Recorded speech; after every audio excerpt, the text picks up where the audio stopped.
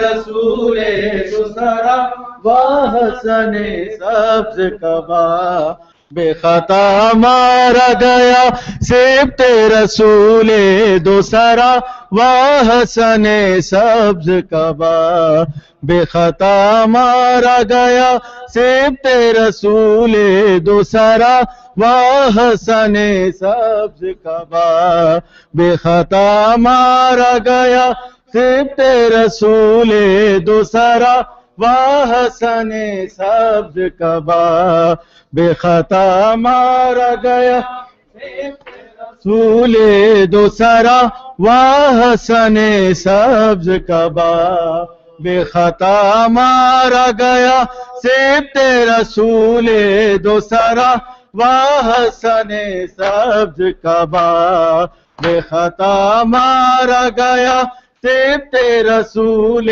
دوسرا وحسن سبز کبا۔